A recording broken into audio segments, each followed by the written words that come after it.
Can I ask any of the councillors at home to confirm that they can hear what we're saying? Please. I can. Thank you, Marcus.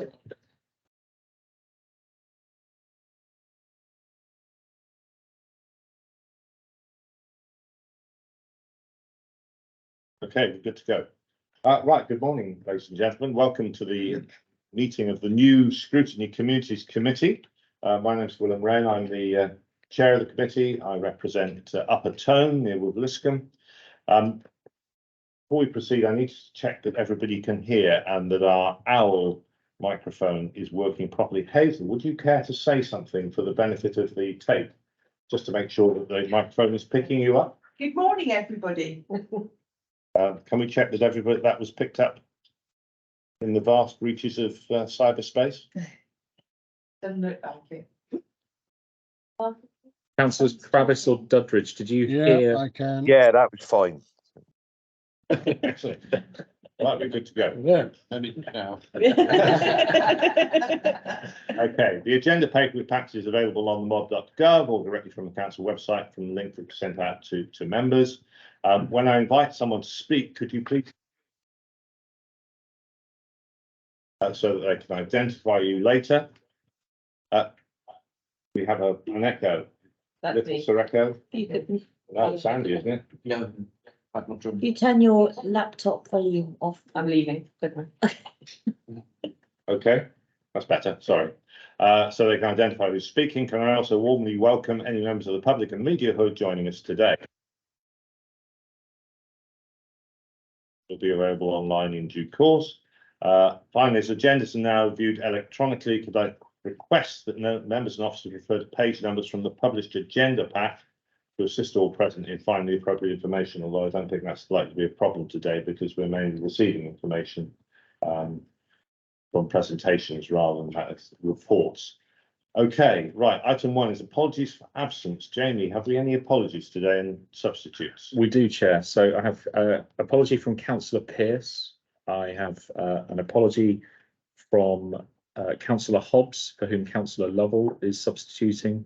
I have an apology from Councillor Ham, for whom Councillor Wilkins is substituting, and Councillor Duddridge and Hart are both online. Thank you very much. Right, item 2 is declarations of interest. Do we have any declarations other than the normal ones in relation to today's meeting? Astonishingly, there are none. Okay, item 3, public question times. Have we any public questions? No, Chair. Right, item 4 is a committee briefing by the Scrutiny Manager at Somerset Council, which is Jamie Jackson. Jamie, over to you. Thank you, Chair. Good morning, everyone. I thought this was just a useful opportunity to run through some sort of principles and processes regarding scrutiny at Somerset Council. Apologies to those of you that have already heard this presentation. It's been fairly similar to ones that have gone to some of the other scrutiny committees.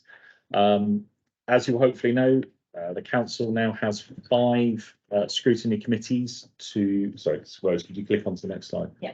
Thank you. 5 scrutiny committees to perform the scrutiny function, following the work of a task and finish group from the sort of Somerset County Council's scrutiny function that came up with a series of recommendations that were agreed by council in February 23. So adults and health and children and families scrutiny committee sort of remain as was, and then there's effectively the creation of 3 different scrutiny committees, so climate and place, corporate and resources, and obviously communities. Communities is actually the last to have its first meeting under Somerset Council banner, so this is the sort of, you know, the virgin meeting for it. Obviously a couple of points online, you know, it's one of the main, well, there are 2 main areas I see for scrutiny, and I think historically people have often pigeonholed scrutiny into just one, which is the responsibility to fulfil that sort of checks and balances of the executive and decisions made. Sorry, just bear with me. They should be seeing the. Oh, Sorry, sorry to pause. Whoever, sorry, I can't see who's just made the comment on. Councillor Hart. Can you see the presentation, Councillor Hart? I know, she should be able to just. Yeah.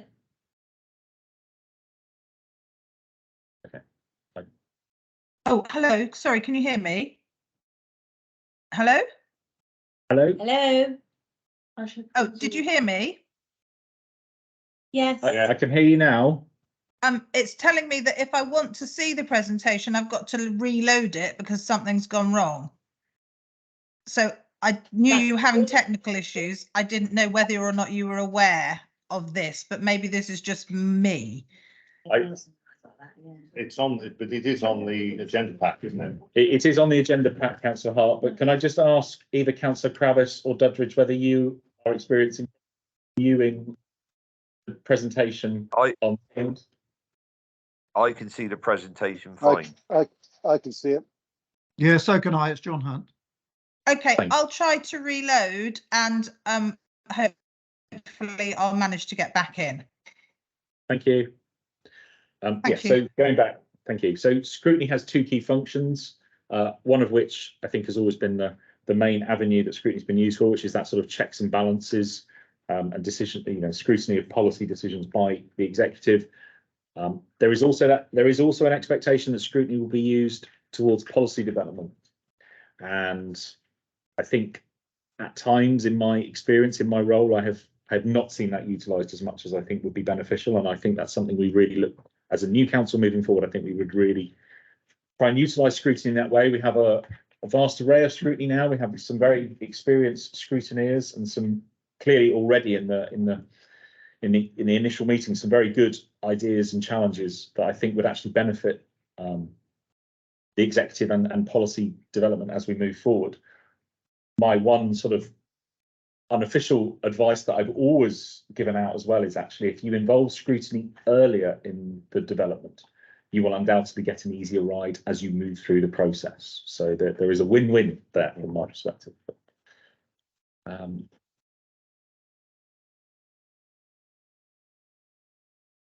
mean, obviously, the first line is key to reiterate, especially when we have members of the public turning up or when we have a contentious item.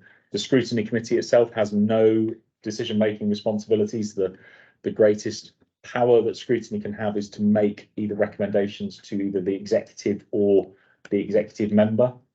And sometimes members of the public struggle to understand, not struggle to understand that, but they struggle to understand the concept of why it can't be stronger than that. But actually those recommendations can work very well, actually. And we have a history of not making a huge amount of recommendations. So I think actually when they come through, they carry quite a lot of weight. That's not to say that we can't make more. Obviously, members will be able to see the 6 key principles of scrutiny on screen. I think the 2 that I would just like to highlight are the last 2. One is to be agile and able to respond to change and emerging priorities. So that flexibility, members will have noticed that currently the calendar of meetings shows all of the scrutiny committees will only be meeting on a bi-monthly basis compared to our previous scrutiny experience of effectively a monthly basis. Obviously, that allows for less formal agenda time, but what that does encourage is more informal work in between the meetings. So task and finish groups, informal member briefings, and I think they can be very useful as well because they can actually allow members to have some discussions and ideas that they perhaps wouldn't suggest in a formal public meeting. But it is going to be key utilising those opportunities in between the formal meetings because, as Chris will outline shortly, this committee, like many of the other scrutiny committees, has a very large portfolio. So actually effectively scrutinising all of that portfolio is going to be quite tricky in the time frame we've currently got set out. Final bullet point. It talks about scrutiny being councillor-led and own function. I absolutely agree with that. The work programme and the forward agenda planning is one of the key bits of any scrutiny committee. And I actually see that as a real balance between members and officers. I think in the past, I have definitely seen committees that have been too officer driven. And I think that balance you get between someone like Chris or his team flagging up something on the forward horizon that you collectively as a committee would have no opportunity to know about in advance. Obviously, that is their responsibility and their job to do so.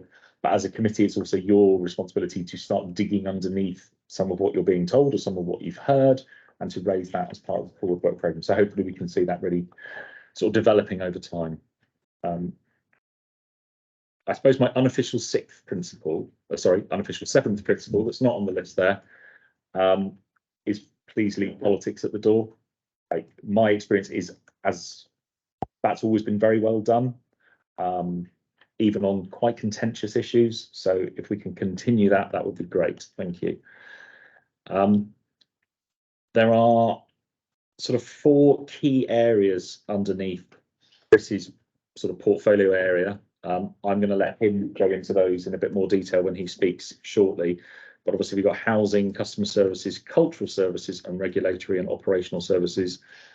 That's 3 slides worth of main headings, and I'm sure each of those contains a lot of work underneath each of those. So that's just to give you a sense of how big your portfolio as a scrutiny committee is now. The methods of scrutiny, I've already touched on those different opportunities and those different ways of using scrutiny. I, myself and colleagues, are happy to try and be as flexible as possible. One of the queries that often comes up at this point is the task and finish group that made the recommendations on how scrutiny at Somerset Council would look. One of the key recommendations was that the Democratic Services team would have a ring-fenced scrutiny sort of cohort within it, which is something in my 10 years as a scrutiny representative here we've never had. And the task and finish group were very keen to ensure that there was as I say, a ring-fenced cohort. That isn't in place yet. Like all of the teams in the council, we will be going through a restructure at some point. The best guess we've been given at the moment is 3 to 6 months for us, and I've been advised that that ring-fenced scrutiny cohort will not be in place until that restructure is completed. So it's still a bit as you are at the moment. I will be attending all 5 scrutiny committees, including this one, and I have a different colleague supporting me on each of them. But we will carry on as we are. But as I say, post restructure within the team, we should have that dedicated scrutiny sort of function, which will be excellent. Just moving on to the forward work programme, so the next slide. A query I often get asked actually by a number of councillors is who can add things to a scrutiny agenda. Obviously that list in front of you is quite comprehensive actually. There's quite a lot of people that can suggest items for the agenda. I suppose what I would always say is that the caveat is that the chair has final discretion on any suggestion. But what it does mean is that it's not a requirement that a member of the committee has to suggest an item. So effectively, any member, depending on the situation, can suggest an item, but it will come back to Councillor Wren for sort of final send off. And then final slide, I think. Obviously, myself, Councillor Wren, Councillor Johnson have met with Chris a couple of times already to talk about forward work programmes, and we will continue to flesh those out, and we will need to try and map those in as best we can with the meeting dates that we've currently got scheduled. And that is going to take a bit of work. And I think one of the bits we talked about, and other committees have spoken about this as well, is potentially having themed meetings where possible, so that we're not trying to sort of jump all over the place at one time, which I think will work quite well. And I suppose just an opportunity to introduce myself and my colleague Steph, who will be my main support on community, and sort of I'll introduce Rose at the end, but Rose is moving on to pastures new fairly soon, but just introduce her as well. And any questions? Okay, well, thank you very much, Jamie. That was very helpful at setting the scene. Thanks, Simon. I'll come to you in a moment. I think one of the things that the new setup included was a meeting for all 5 group chairs to meet independently, just to review how the new system was working. We've met once. I think all of my fellow chairs and myself are concerned about the 2 monthly frequency of meetings. Although we do recognise the pressure on resources in order to change that. So clearly we're going to have to see how it goes. This is very much a scene setting meeting this morning. So we'll have to, and at the end, we will be talking about potential agenda items. One of the things we always used to do in Somerset West and Taunton was look critically at the items coming forward and try and make a judgment as to whether they would be better delivered as a briefing, an all-councillor briefing, which is slightly more informal and possibly gives a little bit more opportunity for free speech, shall we say, and reserve our committee time for items that are really quite important and actually need looking at properly scrutinising rather than just receiving an information or a briefing. And as I say, at the end of it, when we're talking about the forward plan, I will be setting out, there's a couple of things which I think I'd be happy for us to be, the whole council to be briefed on, rather than just simply coming to this relatively small group. First hand I saw was Simon. Welcome, Simon. Thank you, Chair. Good morning, everyone. Yes, I just wonder whether somebody might like to expand on the point that Jamie made about having a ring fence cohort. I'd like to understand that a little bit. It's probably me. No. So one of the recommendations within the Task and Finish Group report that was approved by council talks about having a dedicated scrutiny resource that we've never had the opportunity here. And obviously with an expanded team from with all teams coming together. So the proposal was that there would be someone at my level, and then I would have someone at sort of what we call team leader level, and then 2 committee clerks, so like colleagues like Steph, and then perhaps most importantly and most interestingly, 2 scrutiny researchers, so who could go away and do research in between meetings. Now, that's always been done probably not quite as well as it should have been by myself or other colleagues, because just from a pure capacity position. So that was the sort of team of, was that 4, 6 that will hopefully be in place as soon as our team restructure is done. Thank you for that. Andy? Thank you. So a quick question about the process and the timings between the meetings. So, Sorry, can everybody just introduce themselves? I'm sorry, I should have picked up on. so Andy Dingle, Bridgewater East and Bordrip, and opposition spokesperson for communities, housing and culture. So thinking about the process between the meetings and with the volume of stuff we're expecting to get to, if our colleague Councillor Smith-Roberts were to come up with a policy tomorrow after this meeting, is there a process to scrutinise that before August, and then so the minimum time frame to introduce that policy could be potentially 3 months? So the next scrutiny meeting, then the executive meeting to sign it off following on from that. Is there any way to bring in task and finish groups before the or anything? It feels like potentially we're delaying things at the moment. Yeah, one of the vexatious things about scrutiny, certainly in my experience, is actually picking up on important stuff as it's moving through the system. And rightly or wrongly, certainly in my experience, some things have only emerged from the ether relatively late in the day. So to an extent, it's up to members of the committee to keep their ears to the ground, liaise with opposition spokesmen, things like that. I look on this committee and previous committees as the sort of critical friend. It's not all about chucking rocks at people. It's all about saying, well, is this going to work? How's it going to work? And generally speaking, in terms of the sort of policy things, it hasn't been too bad. In my experience, it's things that the council would rather not talk about, than the things that sort of lurk in the shadows a little bit. Which probably needs scrutiny, and that's just something we'll have to keep an eye on. But the policy formulation thing I am quite happy about, and you'll see from the agenda, one of the well, not standing items, but one of the regular items will be a session with the portfolio or the executive holder, which have worked really well in the past.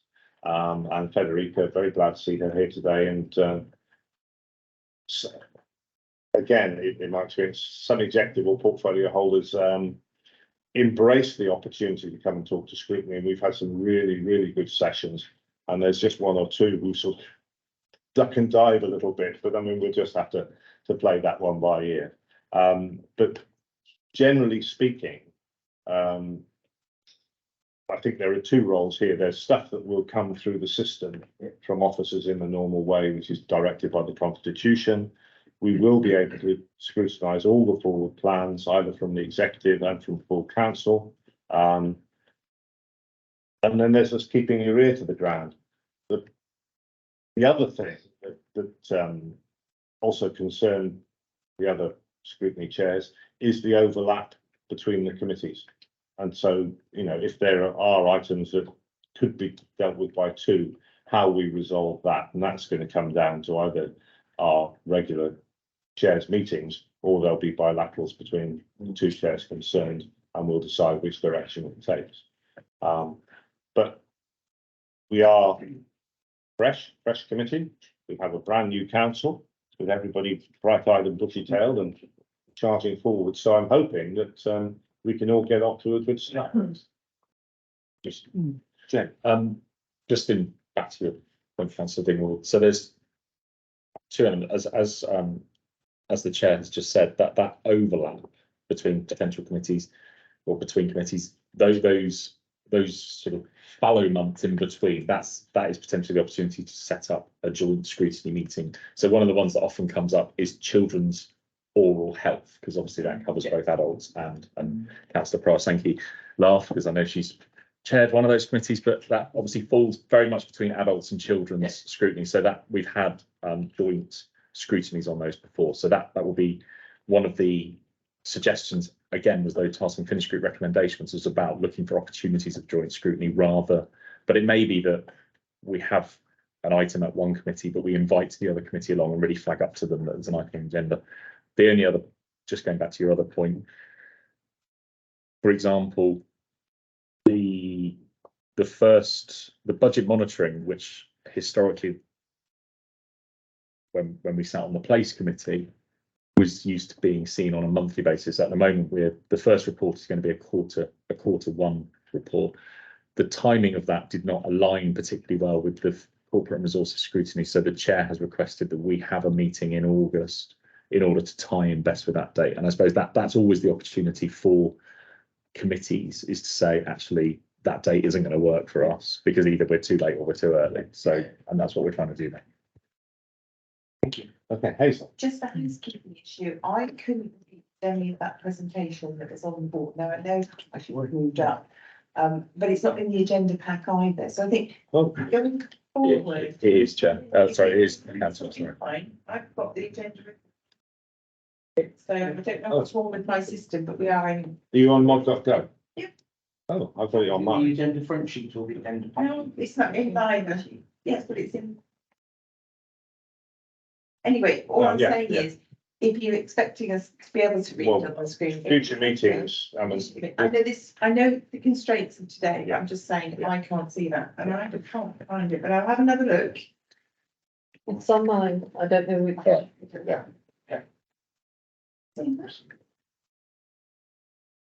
Fine. Are there any other questions? Okay, right. Thank you very much. Right, we'll move on to agenda item 5, which is a committee briefing by the Executive League Member for Communities, Housing and Culture. And Federica Smith-Roberts has kindly agreed to give us a high-level overview of the Communities Directorate, including strategic risks, key performance indicators and the current budget situation. Federica, welcome. That's very big intro there, Will. So good morning, everyone. I think I know everyone here in the room and hopefully those online can hear me. I'm really privileged to be here today and actually to have this portfolio, because I think for many of us in this room, it's the portfolio that probably touches most people's lives on a daily basis. That being said, however, it is an extremely broad portfolio. And I think, as Jamie alluded to, as a committee, there are lots of different places perhaps that you can get your teeth into, depending on where I guess your individual interests are. Because to cover housing, customer, culture, leisure, heritage, and then regulatory and operational, there's so many different strands within that. When it comes to where you said, Will, to give you where our budgets and everything are and our strategic point of view, I've got Chris Hall, the director here, alongside Chris Brown, who's assistant service director for housing, sorry. I think Jan and Liz are looking to join us, and Sarah perhaps, but Sarah maybe at Glastonbury Festival, because that is a key event happening this week, that within her portfolio is clearly a big interest to make sure that runs smoothly with 200 and something thousand people coming into the county. A study tour coming on.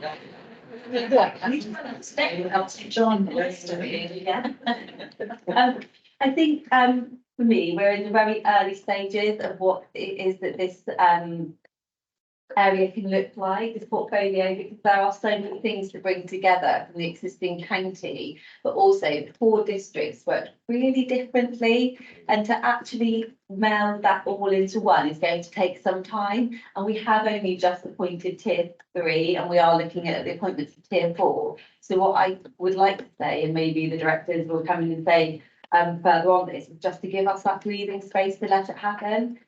While it's happening, we should see business as usual. There are challenges around that. You'll no doubt know that your post bags are probably full of things like grass cutting and the bins needing emptying. But we should have the teams there behind the scenes that make that run as they were. But it's what the future looks like that you all, in my opinion, play a role in. Because as we bring our ideas forward as to what it is that services look like, you can then add value to that, in my world, to say, is that right for the whole of Somerset? Is it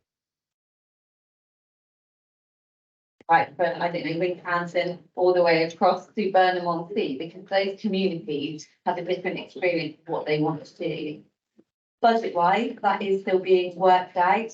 There are lots of challenges within the budget. We have got some saving. That's clear as we do the MTFP process. But in my world, we need to make sure that we protect those services that our residents need, and we also protect our most vulnerable. And that is very much there within our housing portfolio, where we have, I think, approximately 10,000 social homes within our remit, whether that's through homes in Sedmore or through the West, the old stock. And I think, Andy, you went on a tour last week to go and see some of those. And I do hope that through the housing portfolio, we can show you just some of the properties that we've got, some of the exciting regeneration that we've got within it. But all in all, across the whole portfolio, I'm just really excited about what's going on. And I'll pass over to Chris if you want to come in now, and then for the director to come in after that. Are there any questions up to this point? Oh, John, sorry. So I'm just wondering, in terms of moving forward for the scrutiny committee, might we be making decisions, because not everything's aligned across the 4 districts as yet, might we be scrutinising things that are based on old district areas individually rather than as a whole?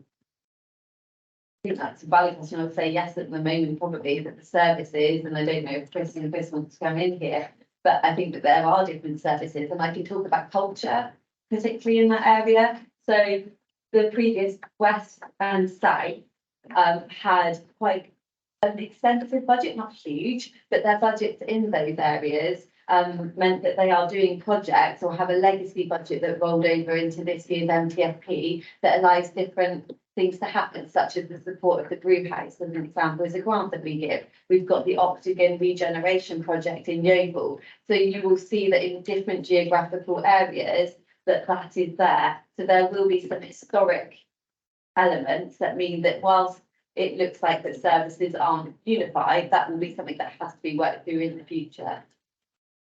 Andy? Sure, very good. You mentioned budgets and that savings are going to obviously, but are there any numbers attached? Do you want to come in, Chris, on that? Jack? Yeah, I can do. So we know that 3 tiers, 1 to 3. Sorry, Chris, can you just do? My apologies. So Chris Hall, Executive Director, Community Services. So we know that the collective LGR business case said there would be a cost saving through reduction of staffing in tiers 1 to 3 of somewhere in the region of around £3 million. So that was a clear statement within the business case. We know that other business case commitments were made under LGR. So for delivery services, that's a 7.5% reduction. And for corporate services, that's a 15% reduction. So we have to deliver those in accordance with the LGR business case, and then we'll have the usual opportunities that we identify as we bring services together in more detail. So at the moment, it's very much focused around structures, but as we bring services together, and there's an example here where we have street cleaning is delivered in-house in some parts of the new Somerset geography, and it's delivered in an outsourced contract in others. As we start to align those and decide, is it better for those to be insourced, outsourced, whichever the answer is there an opportunity to make a saving as we bring those together? Those will be more gradual. They aren't going to be this initial part of the transformation and transition programme, but they are future opportunities to deliver either services more efficiently, effectively, but hopefully more cost effectively. So the 7 and 15% there were reductions that were already detailed out in the business case. Yes. Given the financial situation at the moment, I'm really nervous that we've not seen budgets since before month nine last year. So is there any additional savings that have already been identified as necessary outside of the business case? So there will be a budget gap for next year where there will be a business and budget setting process. As usual, with each of our historical authorities, we would have all gone through that process, and it'll be no different for us as Somerset Council. I don't think the number has been set as to what that looks like yet. We haven't been given an allocation of that yet, so I can assure you I'm not withholding anything. No, of course.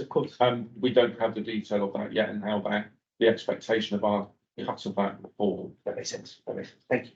Okay, I mean, presumably the budget reporting is now going to go to corporate and resources, isn't it? And they, did I hear somebody say that the reporting is now going to be quarterly rather than monthly? So certainly the initial one is the first quarter one is and that's coming So to their April, August meeting, so they're setting up an extraordinary meeting in August to consider that. and then they'll align with with the reporting. So I think, I mean, one of the things we probably need to do as a committee, just to sort of keep our eyes on the ball, is dial into the corporate and resources committee, particularly for the finance reports, so that we have got a reasonable, just a reasonable vision of what's going on and the direction of travel. That will enable us to do our jobs specifically in the areas of interest to us. Dawn. Thanks, Chris.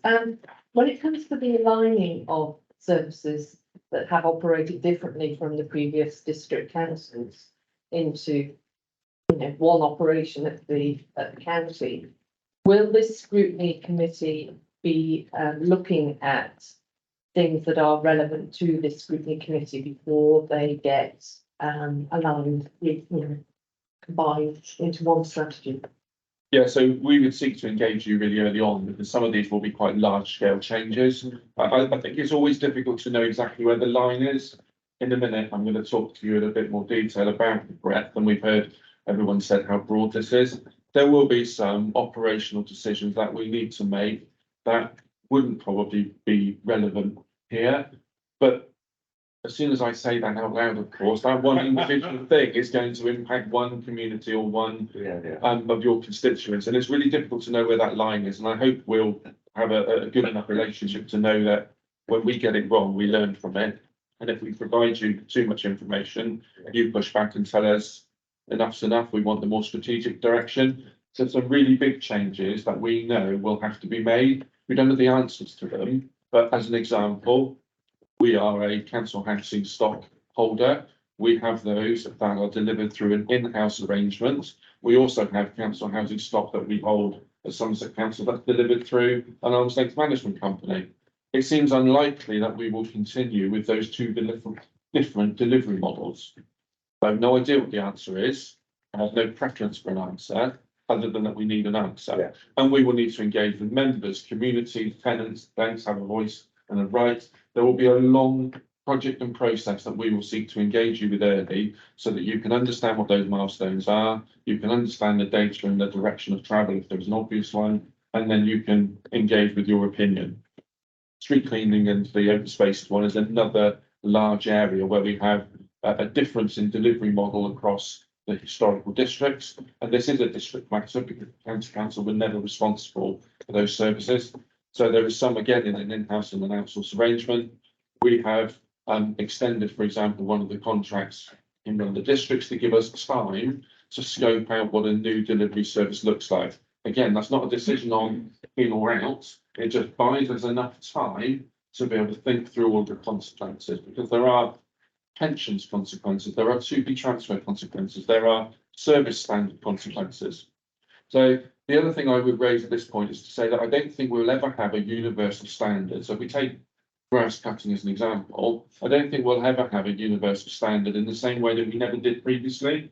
We would always cut the kind of trophy parks to a higher standard and maintain it to a higher standard. We would also look at football pitches to a different standard than we might do a more general park or open space. So I think our role is to ensure that we are clear about those standards, why they are different, and it's for you obviously to push back and scrutinise whether you think that process is correct. Thank you, Chris. Thank you. Deb, did you, I'm happy to move on unless anyone's got any more questions. are there any other questions? But I'm hoping to attend as many of these as I can do, so that I'm here to listen. Yes, Richard. It's slightly technical, probably not best place to answer this in a way, but I was just interested on the council house. Like you said, there's two different systems, and you're very sort of consistent that you reach one. Is there any strategic reason why it couldn't stay as two? Would that have an advantage in that you could see which one was performing better at any certain time? Or is there a good reason why going to one system is a better?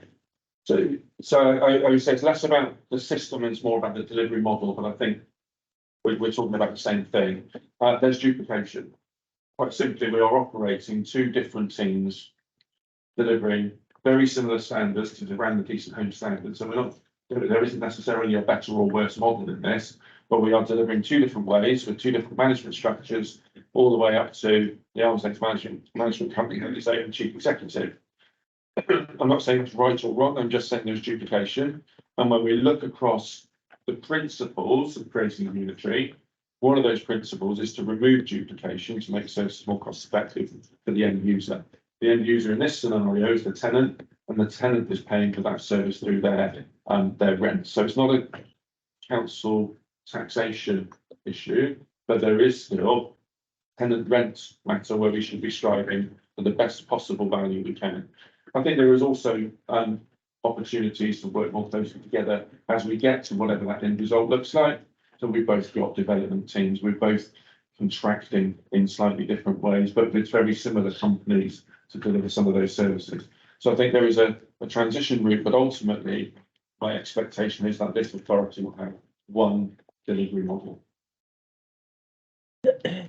Yes, Don? Just very briefly, I'd say it's very, very helpful to have the portfolio folder here at scrutiny meetings. It was certainly very helpful that Liz attended regularly our policies and planning meetings. And if you're not able to attend, maybe Liz so should be, because there are often questions that come up that only people like yourselves can answer.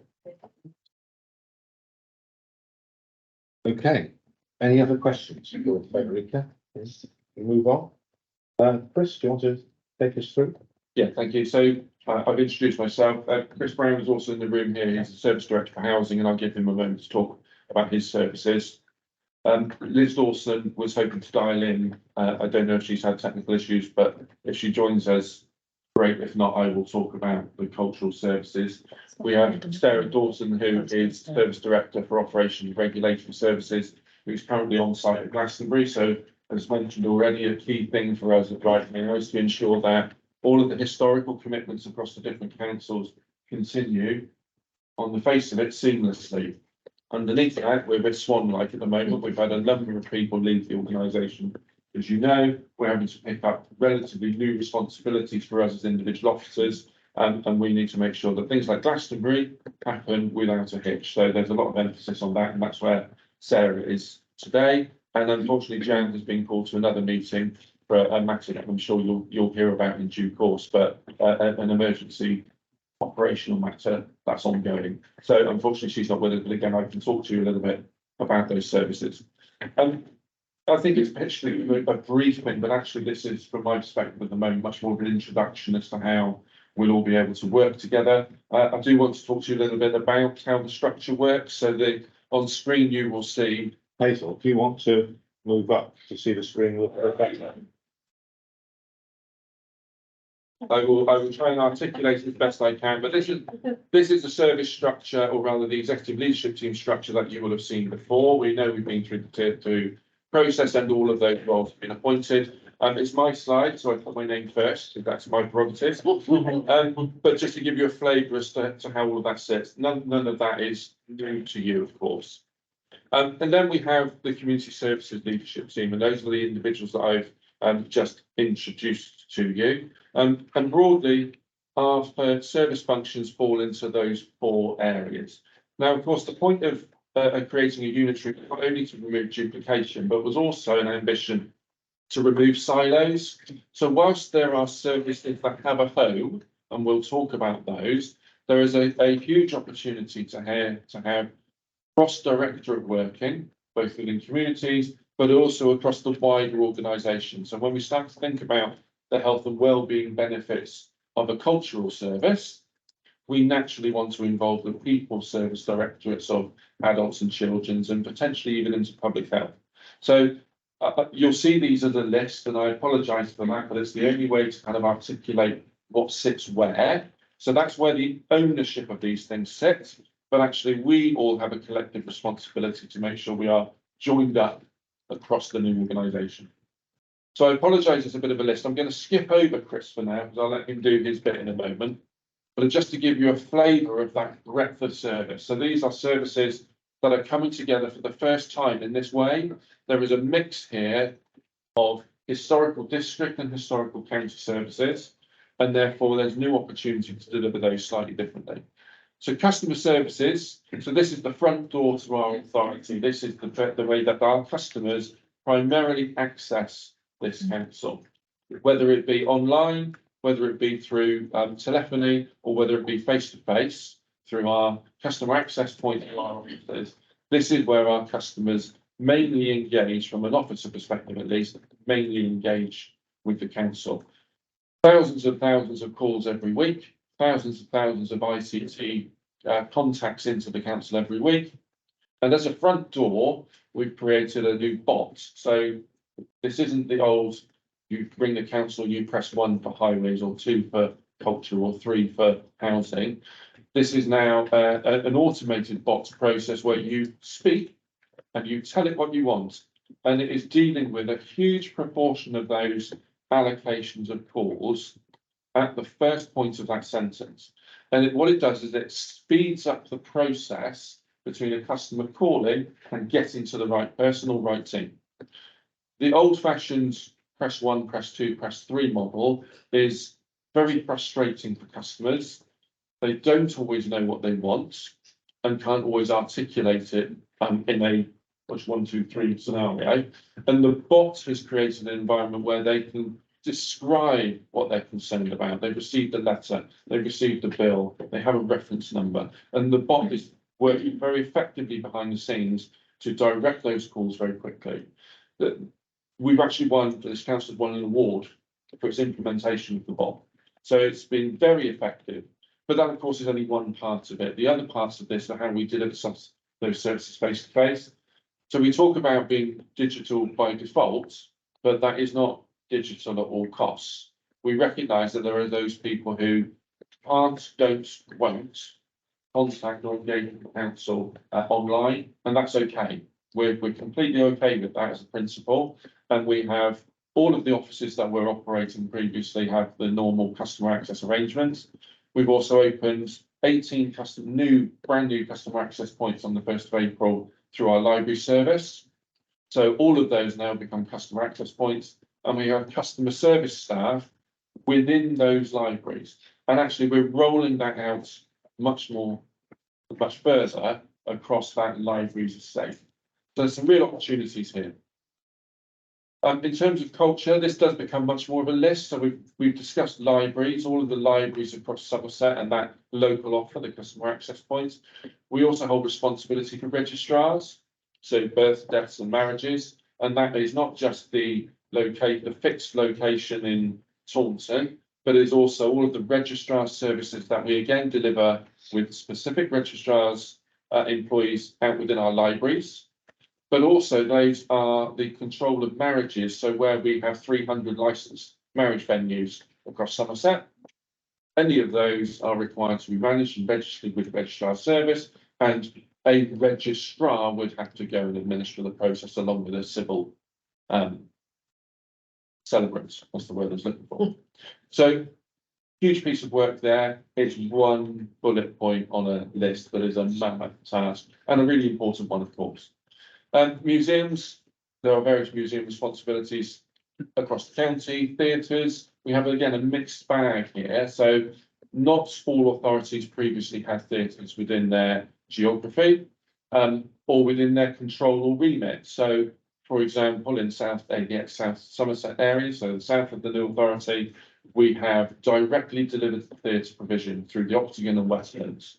Those are council facilities, council employees, council budgets, council benefits, and of course, council risk.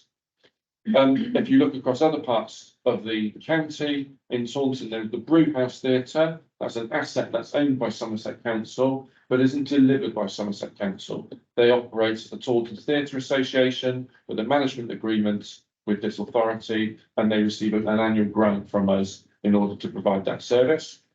And then there are a range of other theatres which we don't have any direct involvement with, but form part of the cultural offering of Somerset. So not our buildings, not our operation, but are absolutely key to creating Somerset as part of that cultural hub. Leisure centres, again, a bit of a mixed agenda, but most authorities had some form of responsibility for leisure provision. So that might be gym, swim, internal sports, external sports, tennis clubs, tennis bubbles and structures, high ropes, golf courses, recreation grounds. So there's again a mixed agenda. We usually have those operated via external contract. So there's a range of contracts in place. Each individual authority had a different contract and a different contractor, different terms. Some pay us, some we pay. And we have one area where they're operating on a long-term lease in the east of the new authority. There are long-term leases in place rather than contracts. So again, a mixed bag, a mixed agenda, a really pressurised environment in leisure at the moment, mainly off the back of utility costs. So cost of living crisis is playing its part in terms of memberships. That's an issue, but utility costs are having a real pressure on swing. Substantial increases in operating costs for those operators. But in the main, they're operating our buildings, and we have therefore an interest in their ongoing viability. Sports development is linked to that. I'm going to have to speed up on I, or we'll be here till lunch. So heritage. So this isn't heritage at risk. Heritage at risk sits within our planning function. So that is where the council takes action against private owners of buildings who are letting their heritage asset fall into disrepair. Our heritage interest here is primarily, though not only, but primarily around the South West Heritage Trust and the work that they do on our behalf, and we commission them. So again, a separate entity, but we provide them a grant on an annual basis, and they look after a whole host of physical heritage assets, from horse carts, ancient horse carts, to paintings, to silverware, you name it, they've got it in that store. And a very impressive facility it is, as a number of you will know and have probably been to see. Then we move into kind of the arts and culture development world, and then there's a link to tourism here. So some of these are logically shared, especially around tourism. So we have to still establish exactly where the line is of which part of tourism will we take ownership for in cultural service versus which part of that sits under economic development. And we're going to work really closely. So again, it doesn't really matter who's holding that part of the responsibility. that there is a clear link between those two services, and they must work together to deliver an effective tourism function for the new council. And then there's fairs and markets, primarily from one previous authority where we directly deliver fairs and markets within the town.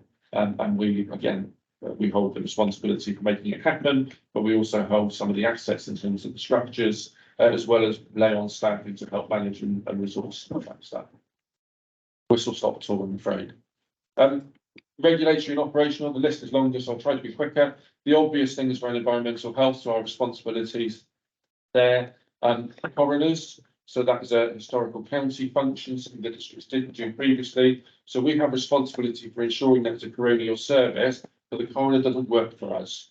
We do provide the back office support into that. So the legal assurance and process support that goes into it, as well as a couple of other roles that help support and manage that to happen. Physically, they sit within the old municipal buildings, as you're probably aware, in Taunton, and they hold court from there. So they have, it's a Ministry of Justice process where they hold courts and reach their own decisions. Registrars I've touched on already, and I need to remove because I'm in the wrong place.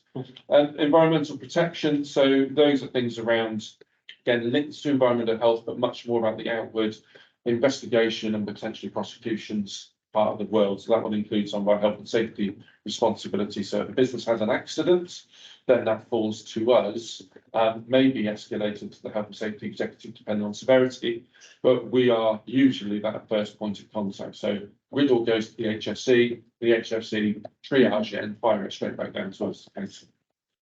We have ports, we have beaches, harbours. We don't hold coastal protection, that sits elsewhere, but our port authority status, and we have statutory port authority, that sits with us in regulatory and operational, and we have responsibilities for the ports that include Bridgewater, Minehead, Watchet.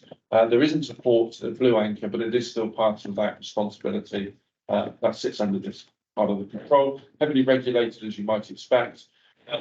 What's interesting is we're subject to the same rules as Southampton would be.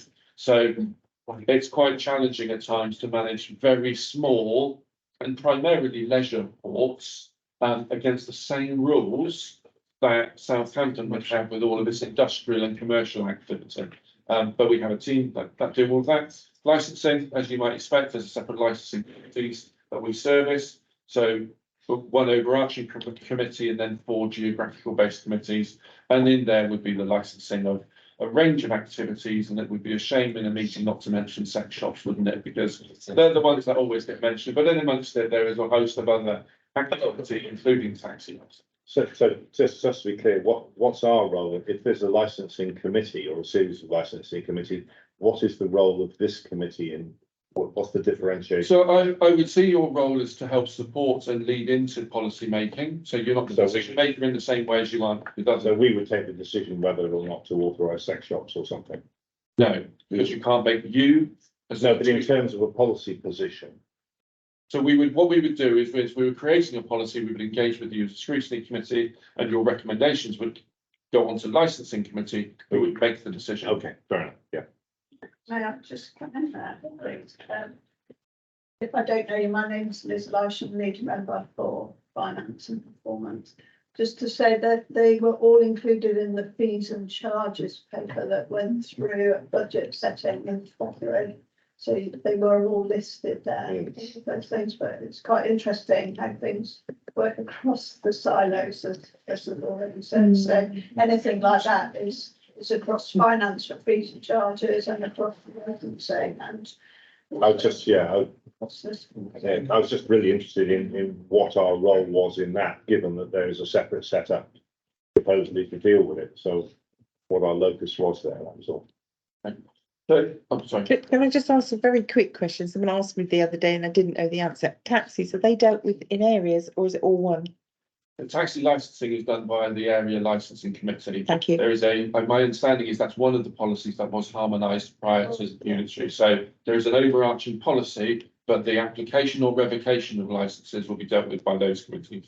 And does that mean that a taxi from Frome can't come and apply in Taunton? For example. Sorry, detailed question I don't know the answer to be Okay. quite honest. I know there were previously geographical based limits Oh, Yes. And therefore people had to operate within their own boundaries. Is that still the case, or is it Somerset I'd wide? check. We haven't yet done the policy yet, I don't think. So we can't, like I said, we can come back, but we only did the fees rather Yeah, than the okay. policies that fit. I think that was the question I was being asked is, you know, Policies haven't does that changed. mean that Yeah. minor drivers can come to Taunton or whatever? And I said, well, I don't know. In Somerset West, Taunton, same as the fee. Yeah. Elsewhere now. They've been So hard. double time across everywhere on Saturday, Sunday now, or no double time everywhere? But again, sorry. Detail. Get the answer. The fees and charges report There you go. will have set that, and that will have been through the democratic process. Yeah. And whatever the answer is, it's been through. Yeah. But in terms of the allocation of driver numbers, I could get a response for you. Okay, I'm sure we're all racking up a whole load of questions. I think rather than sort of interrupt Chris's flow, if we could generally, and I know I was the first one to ask the question, so if we could just, just let Chris finish and then we'll go. And as I say, I'm sure everybody's got a whole load of questions and we'll see how we go with that. I'll try and be a bit quicker. So Safety Advisory Group is one of the groups that oversee and support the delivery of events. So an event holder would come to us, Glastonbury, and run through the Safety Advisory Group, goes on then into licensing or wherever else in the council it might be necessary if there's highways impact. But the Safety Advisory Group is a collective of that professional information and support to help an event organizer get to the point where it can be approved. So it doesn't approve or not, but what it does is guide and support. So there's then private sector housing. So council has some responsibilities here around private sector housing, those being private landlords that operate within our geography. We don't set the rules on private sector housing. The landlords individually are able to set their own rules within the guidance and within law around private sector housing. But if there is a complaint against a particular landlord, then we would become involved. We would check on the standard of that accommodation or the treatment of that tenant. But we don't set rents. We don't have any influence over people being evicted or not, so long as the behaviour is in accordance with their lease agreement or their tenancy agreement and the law, of course. Street cleansing we've touched on a few times, so I won't dwell on. Country parks, so there's a range. Each authority seems to call parks and spaces slightly different things. So there are parks, there are open spaces, there are public areas, there are country parks, there are a whole mix of names that account for what is ultimately an open grass area, some of which are clearly play areas, some of which are just open spaces. And the management of all of those, so everything from the grass cutting to the tree surveys and maintenance and the legal requirements around tree surveys and plan inspections, all of that sits within regulatory and operational. And therefore, there is a significant workforce that sits behind this where those services are delivered internally. There are 2 horticultural nurseries within Somerset and Somerset Council. Again, assets of ours, employees of ours, and be able to hold control of the quality of those. So you can buy externally, but it was a quality-based decision at the time. Public toilets, that's a pretty contentious one usually because there's a real mixed bag as to which geographical areas does or does not provide public toilets. And now as a single organisation, we will be providing public toilets in some areas and not others. And that's a matter that we're going to have to think through and with your support and respect. Dog wardens, again, a mixed agenda there in terms of what's delivered. Bereavement services, so this is things like cemeteries and crematoria. When a cemetery is closed, it usually gets handed over to the local authority. So we will have a range of closed churchyards. We will also have a range of open cemeteries where we are directly responsible for organising those services that sit within those areas. We also have 2 crematoria sat between one in Yeovil and one in Taunton. So we are directly responsible. Again, the asset is ours, the people are ours, the service is ours, the income is ours, the risk is ours.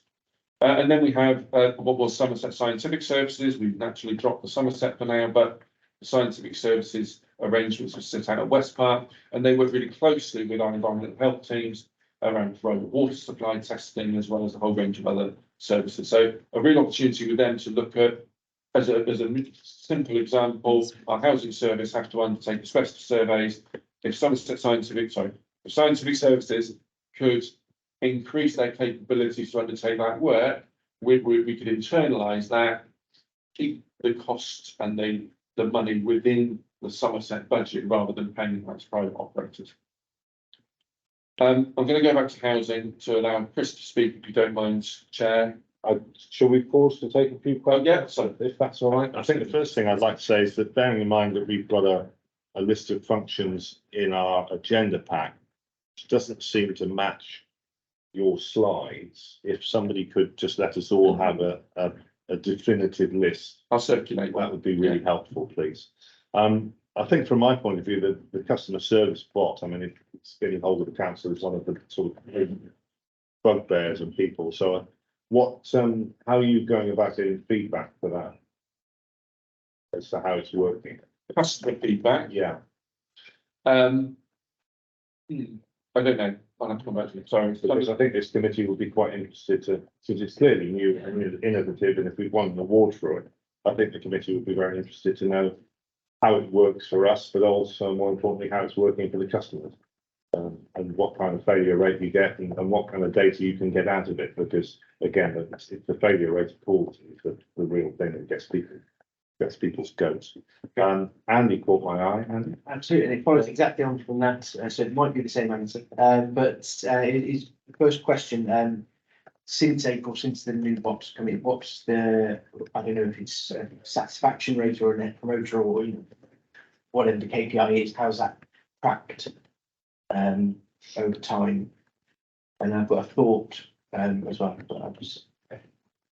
So just one. Only one. There's a risk here that I'm going to be asked lots of detailed questions, and I'm going to say lots of times I don't know because you've seen the scope of services. So I'm happy to take away any questions you've got, including that one. I'll come back to you. It is monitored, so the failure process where the bot can't understand or physically gets it wrong, that is picked up by the operators, and then they go back and reprogram the bot. But in terms of numbers, we can get all of that out of the system. Well, it actually goes on to what my thought was, and it kind of ties into something that Jamie talked about at the very start, and the second string to scrutiny committees.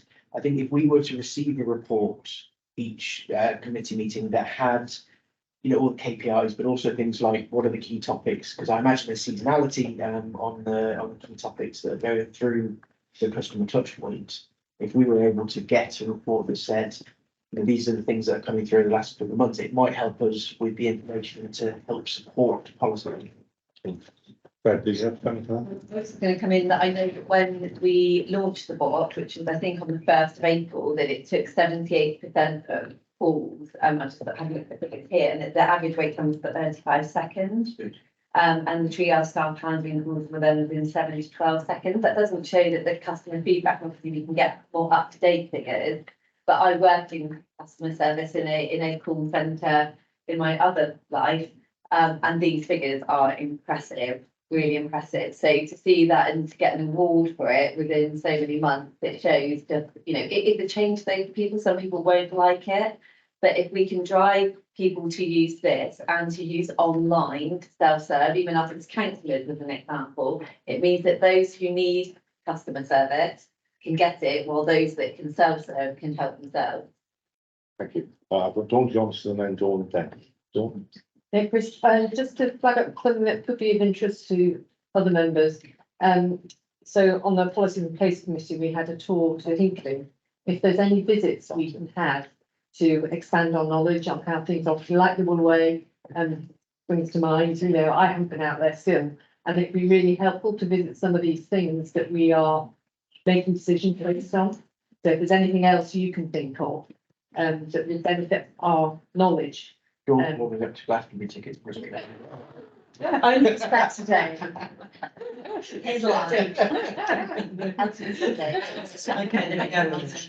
There may be other things not. Much as I'd like to go to Glastonbury. So yeah, can that be thought about at some point by various service directors if there's something that could benefit our knowledge? The other thing, bus shelters, where do they sit in this group, or does that go to highways? All bus shelters, some of them were owned by district. They've all, my understanding is they've all collectively gone across the highways, regardless of where they were previously. Thank you. Read my slide. I just would like to know how you see the LCNs fitting in and how we can support or any other videos about the role in LCNs in relation to your portfolio. So the interestingly, Councillor Smith Robertson and I have been discussing how do we best engage with our community. So we know that the LCNs is a model of engagement, Yeah. but what we're finding is that the town and parish councils frequently want to access others and our services to understand, perhaps as an example, or street cleaning or whatever it might be, and the LCNs might not be the best model of engagement for that if they've got something very specific that they want to talk to us about. So I don't know the exact answer yet because we haven't quite worked out how we do it. We are organising tours so that we can actually go out and meet some of the town and parish councils to understand what their needs are in the current absence of an LCN. The LCN network is supposed to bring forward a collection of partners around the community and therefore should be the model for more strategic and overarching issues where there are multiple agencies involved, but where it's simply, I want to talk to the council because you deliver a service, we need to find a quick route through, whether that's via the lead member or whether that's in some automated channel via customer services, but a separate route. We don't quite know yet, but it's on our radar. Thank you, Martin. Thanks, Chris. Having seen markets on your list, I'm slightly parochial. Sorry, Martin Lovell, Shepton Mallet. Slightly parochial issue, but I think it does illustrate a few things. In Shepton Mallet, our charter was endowed on us by King John in 1112 or whatever. It's gone various places and obviously Mendip District Council most recently, but suddenly it's something we feel we'd like to have ourselves, but the prospect of that market charter now being 35 miles away from us in Taunton is rather more daunting. I think I'm trying to get round to seeing how we going to get to grips with some of these issues where we're dealing with local issues, but with a much bigger authority, which is so much further away. Any thoughts on that? Yeah. I don't need you to comment on the detail. I'm just trying to get at this. I think the first thing I would point out is that whilst County Hall is in Taunton, all of the existing offices still exist in all of the individual authorities that are there previously, and most, generally speaking, the people who work from those district offices are still choosing to do so. They do have the opportunity to work anywhere, but the concept of things being centralised into Taunton isn't one that we recognise. That was never part of the unitary model. The unitary model said we will deliver services where they're best placed into communities. So I suppose I could almost feel a little defensive of the idea that things are coming into Taunton because that's not what I'm seeing. I was in Mallet offices most of the day yesterday, and all of the people in there were those people who were previously working from those offices. So I don't think centralisation per se is happening. That said, and perhaps more separately to market and other services as well, actually, is that we are open to conversations around devolution. I know the council will collectively need to establish its own devolution framework as to how exactly that happens, but we are open to a conversation around devolution. I know markets has been, my understanding is, markets has been on the list of potential opportunities for devolution, and we're open to having that conversation. Thank you. Thank you. Andy Campbell, please. Yeah, bring the markets to you. Thank you. You missed out community safety news going down the list. I just want to ask one question. You don't have to answer all of this now, but are you going to be not centralising it to look at, but is there going to be one person in charge of the CCTV of Somerset? That's a collective thing, or are you going to lose what you just said? They'll probably stay in their own little areas still. No, so primarily CCTV is managed by the ex-Sedgemoor office. The CCTV centre is established there. I think, and I might get this slightly wrong, so please forgive me, but I understand there are a couple of cameras in Mendip that were previously operated locally that have moved across now. That all was happening as pre-unitary, but as part of that transition arrangement. But actually they are all monitored 24 hours a day from an office in Bridgewater, and they have a well-established CCTV control room there. So that isn't something that we're pulling in from other areas. So for example, Somerset West and Taunton CCTV was already all monitored directly from the Sedgemoor control room. So I don't think there's been any big changes there unless you know something. No, but the changes, I'll be brief. There's been a decline on it for our cameras in Yeovil and all that, and not being able to get hold of a specific officer. That's where I'm sort of coming from. And so now we are unitary. what happened before no longer happens. So there will be a dedicated officer in the Unitary Council or group. There is, so we've brought together any officers that exist in that area. The service sits under Sarah Dowden. Ryan Kelly is the control room manager within the Bridgewater office. The team and structure hasn't altered. No, but there must be someone of authority who. So Ryan Kelly is the manager of the CCTV service. Thanks. Okay. Richard Wilkins, please. Yeah, as chair of the Levels and Moors. I've got a list of services that you want parishes and towns to come directly to county rather than the LCMs. Yeah, so I think that's quite difficult because we want to use the LCN model where there is an overarching issue. I think it's more where the town or parish council have a specific problem. So if it's one of antisocial behaviour, for example, that might involve our housing teams, it might involve our community safety team, it might involve the police, it might involve the NHS, it might involve education. So that's more of an overarching matter that the LCN is best placed to help support with. If it's that bin on the corner of that street is always missed, every Tuesday they always miss it. We don't want that going through the LCN because it's not the best use for it. What we need to establish is what is therefore the best route for that town or parish council to access our services quickly. And that's the bit we're just trying to work through because we do see town and parish councils as being special in that arrangement. But exactly how we manage that interaction, I'm not sure on. And that won't be limited to communities. That will be a matter that impacts on a range of services across. Yeah, please, sorry. Can I just add into that? That similar complexity can be evidenced with us as councillors into how to quickly access something, not through a reported function or we're now being told you've got to go through a reported function or through a generic title, anti-loads and what have you. But there are circumstances where we need quick answers and we need access, like a parish council or town council, to something on a fairly short basis response. And it's understanding for us as well, those groups.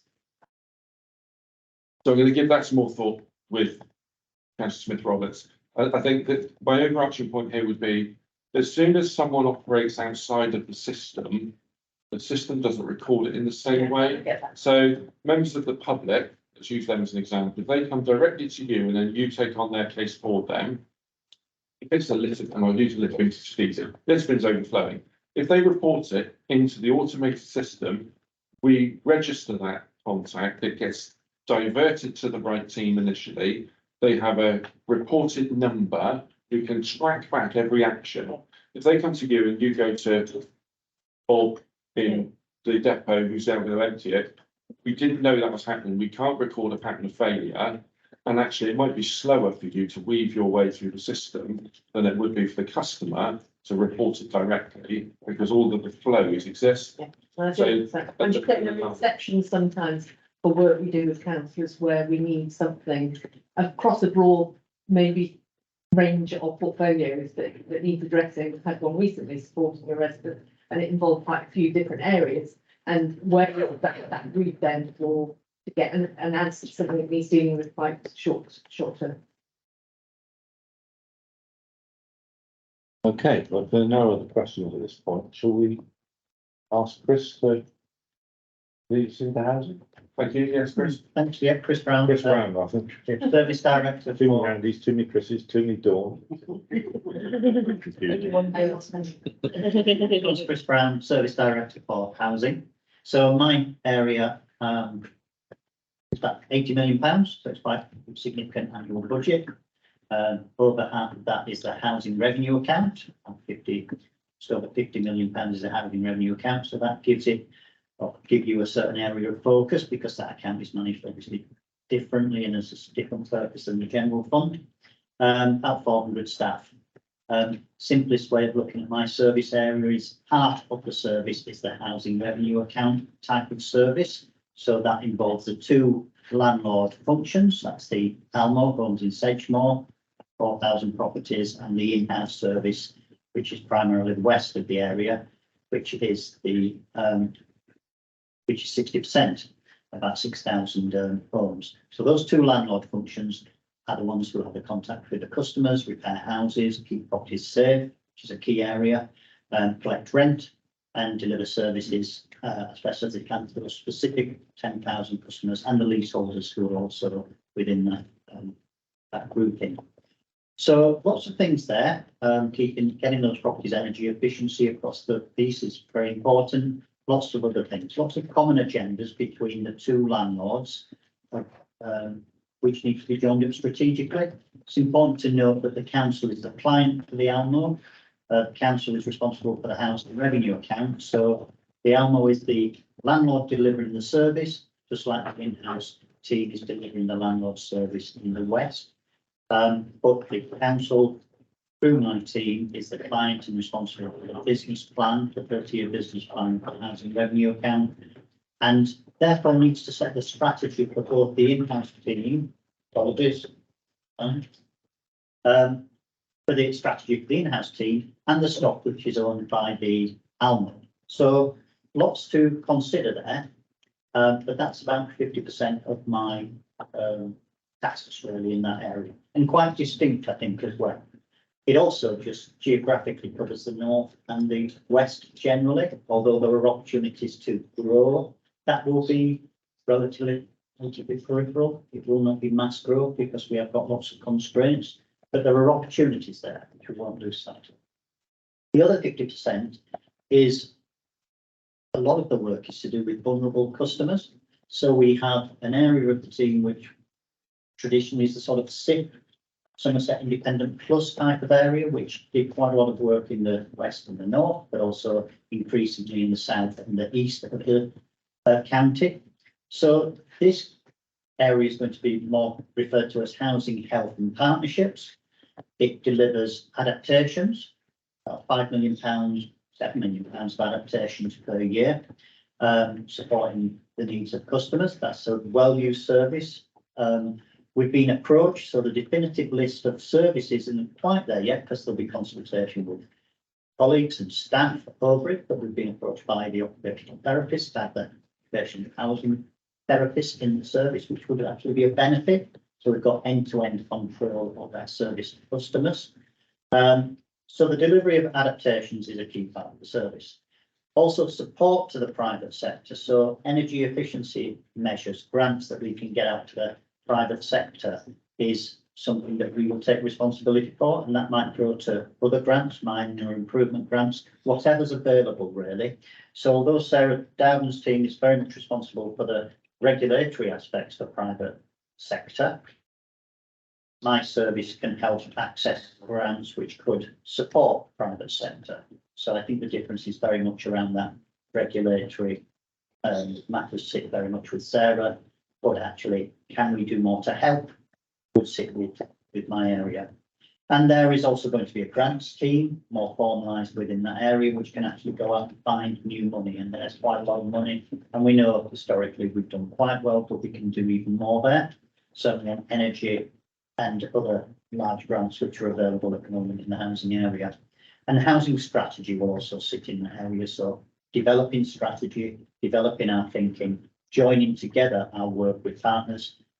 Health partnerships are very, very important for the housing area, and where housing is very important for the health areas as well. So that cluster of private sector support and specialist support, housing accommodation adaptations is a key area of my work. And then the last chunk really is the support for very vulnerable customers, which is housing options, which is homelessness and displaced persons. It's a very significant service. It's very, it's got high profile and it's a growing area. So we know the direction of travel from the government, placing more responsibilities on the local authorities to house displaced people. Responsibility for those going forward. Very much links to our work with housing options. It's a key area of importance. It's probably the key area in my service, which is about trying to bring four geographical areas together. The other areas are much tighter, there's less challenge there. And this work has already commenced where we're trying to work towards continuity of delivery around housing options and certain displaced persons is a more county-wide approach anyway. There is a fifth area within my service, which is now referred to as growth.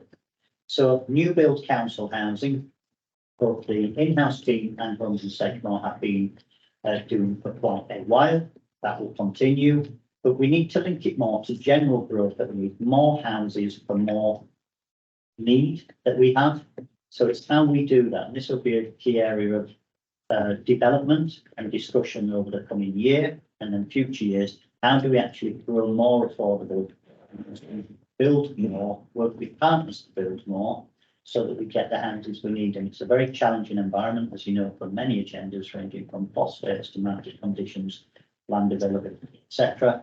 But it's one that we need to tackle, because the theme which runs through all my services is we need to prevent people from losing accommodation, and we need to increase the accommodation opportunities for people to. So those are two key areas. So that's an area of interest. So that's really in summary the housing service, and over the next long period of time we will keep developing and we will choose areas to ask detailed questions. Thanks, Chris. That's very helpful. I'll start off if I may. I wrote down initially that there's no involvement with the private sector, and then you started talking about the availability of grants. Because one of the things that Chris Hall mentioned in his presentation was that we get involved if there's a complaint against the private sector landlord. Does that come through your team, or is that dealt with separately? Sarah's team would deal with the complaint against the landlord. The landlord is not doing something or has done something which is wrong. That's her separate team. If, for example, it turns out from that investigation that there's something wrong with energy efficiency, does my team have access to funding which we provide to the so you provide support, which they could then access? So those two work in alignment is very useful. How can we make sure it doesn't come to landlords failing on certain things, that they get opportunities in advance to do the right thing or invest in their properties in the right way? Because and you hear on the news these days about not just the cost of living crisis, but the increasing cost of private rental and yes, you know, the real risk that people are going to lose their homes. I mean, are we in a position, and I know what the answer is going to be, are we in a position to in any way to help pick up any slack, that's a horrible term, but to pick up any people who are suddenly dispossessed? So it's very, very challenging, isn't it? We have a home finder system where people can apply for affordable housing, which is very much over demand. That will continue. It will always be in high demand. Can we do more to increase supply somehow? Can we work with partners better to house the people who are coming to us?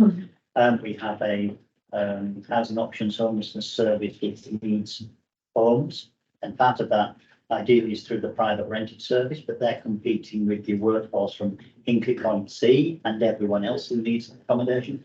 But I think that's what we start to be able to at least see from a helicopter view now, because we can see the county as a whole and we can see these competing pressures, which is why I think prevention and growth, two key things that we have to keep working on as a council, because those are really the ultimate solutions for these challenges. And strategically, I mean, we want to try and keep ourselves ahead of the game as much as possible, because of course that's not always possible. It leads into my second question, because I remember in the distant past that the government gave us, certainly gave Taunton Dean the opportunity, and I think opportunity is an interesting word, to buy out the loans on the council houses, and I think we had to fork out something like 85 million to service that.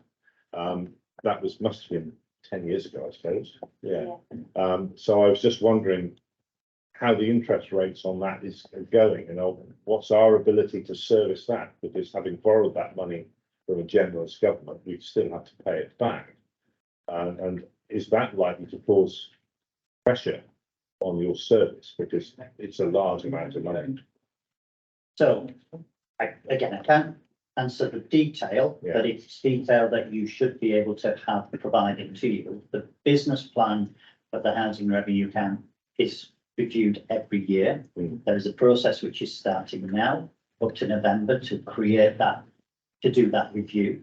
That has to consider all aspects, our current costs, whether new pressures from regulation and other things, and also how well our investments, how well our borrowing is going, and also our demands, like our desire to make properties net zero, and also our wish to grow. All these have to feed into the business plan, so we understand the pressures of each of those. So it will come out of that process, the business planning process. So that might be an area of scrutiny which will help us come forward with the detail.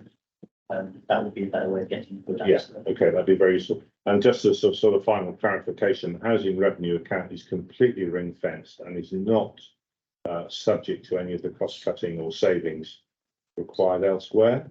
Right. So it is separate.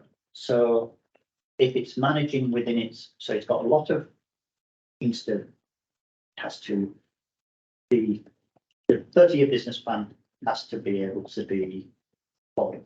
It has to work. So the HRA is tied up with that, and there's lots of pressures there. Yeah. Because we want to do more things, and we are also told to do more things. So there are pressures. So cost cutting, no efficiencies, making us doing things better. It comes back to the points made earlier. Can we work better with those 10,000 properties over the longer term? And in the short term, can we do better with those 10,000? So we're in discussions on a weekly basis with the ALMO about what we can look at better ourselves. So the asset management strategies, the carbon investment strategies, these are things that we can learn from each other and do better. Procurement strategies, these are things we can do now to bring efficiencies into that housing revenue account. Yeah, I just wanted to be assured that God forbid council relation and the executive suddenly are unable to find the savings they need to balance the budget this year, that they won't be knocking on your door. It won't be able to do it in that. I'm very protective of the HRA. I thought you might be. Right, I've got Dawn, then Hazel, then Simon, please. And then Dawn. So, number of questions, just briefly while that's relevant at the moment, the HRA, in the same way that hopefully the money is quite protected there, if it required of the money, how does that HRA acquire its money? Does it have to ask the council? They borrow. No, very much the bulk of the money comes from rent. And rent is, last year, the government restricted how much rent we could charge, how much increase we could put. So it was agreed with 7%. 7% was just about okay last year. But the government are in charge of really limiting us.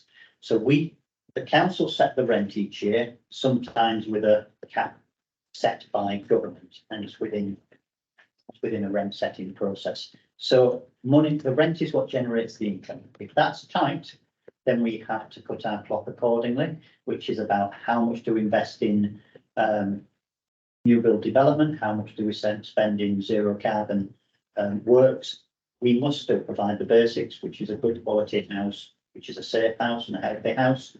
But we are under pressure because that rent money is never as generous as we would like. But we're also a local authority which realises that the customer we are housing, there are vulnerable customers within there. So naturally, we also don't like to use the rent as a way of extracting money. So we always limit really, and always are conscious that we can't go too far there. There are other things that we do have to look at. The sale of how we use the stock. Is there some stock which is too tired, will not reach the zero carbon standard, and it's better to say actually that could be disposed of to bring us in an income, to be reinvested in the business, to do something better. And that's things like that. How we use stock like garages, which are an underused facility, there's not enough demand. How do we use that land or those buildings to do something else? So service level agreement is another area. Service charges is another area we're looking at. How we actually being fair to ourselves and what we're charging there. So we're doing some work to make sure we review those to be appropriate. There aren't many routes for getting new money into the system. We have been successful, £20 million partnership with E.ON to get more money in on the energy side. £3 million of other grant to do with energy these are available to us, and that helps us, if we align it well, reduce our other costs. I did have some other questions. So it's directly related Yeah. to that, yeah, so it's a, when you're disposing of assets, to generate, some cash, are you restricted in the same way, the difference between capital and revenue, so you can sell off a bunch of properties to fund day-to-day revenue expenditure rather than you just have to go into new capital investment? So there tends to be a pecking order from our financial colleagues and their preferences, so it tends to pay off debt first, so that we don't borrow as much. So that's our preference. There might be, so that would be capital generally. Yeah. But there is more flexibility of how we use it. Not to set any hairs running, £300,000 is our annual target. That's one house in a, relatively, affluent area. Most of our houses are not necessarily in affluent areas, so it might be two houses. But that's the sort of scale. It is not mass sale, and actually we own shops as well. So we are actually selling a shop this year. That's the target met. My own stance is that we need to get just a little bit ahead of the target, so there might be a few, and then for a couple of years we might have to find them.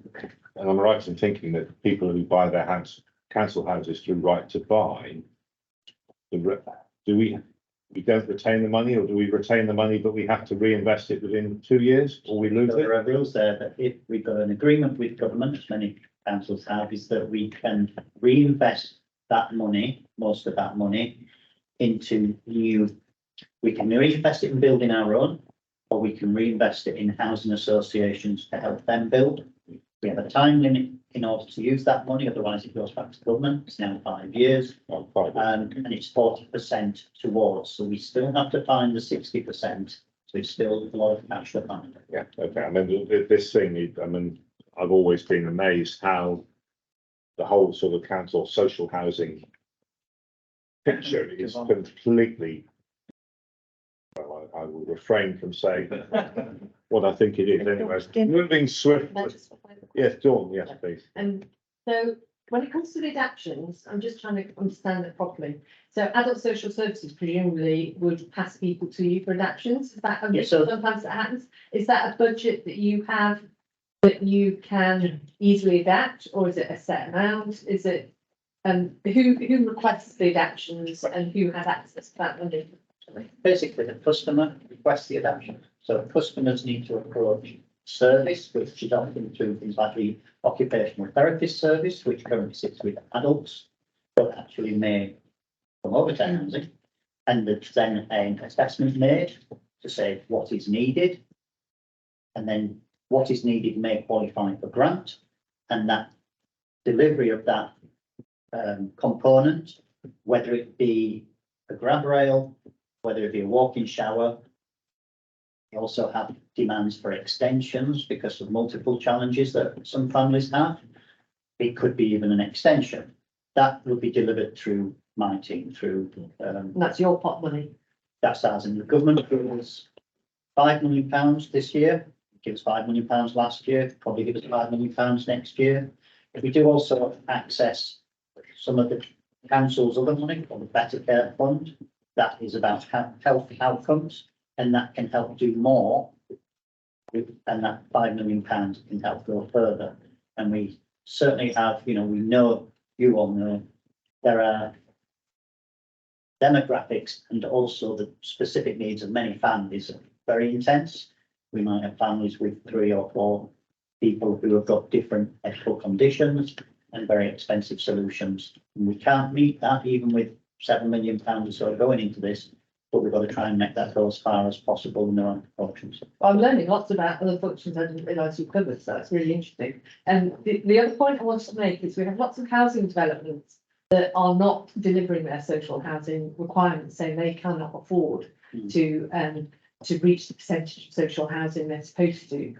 Do we end up picking up that because they are not delivering what they say they cannot afford? Because as a county strapped for money, it feels very wrong that we're forced into a situation to provide more social housing than we should be.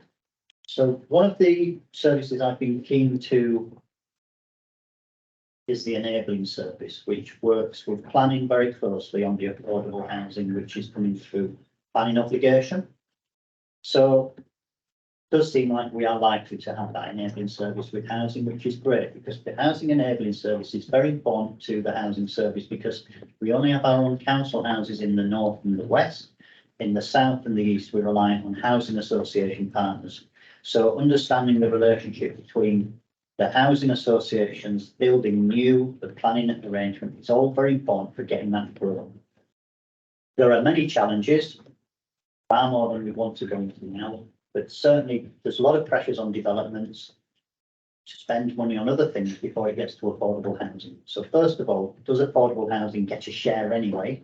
Because it tends to get built out through viability challenges. And we've also got sills and other bits of requirements, which education, quite right, wants its bit, highway wants its bit. So one of our challenges, where's that pipeline coming from? Because that used to be much healthier in affordable housing terms. So first of all, is it coming through the planning system? And can we get more out of that planning system for affordable housing? That's a really challenging conversation at the moment, and a live one.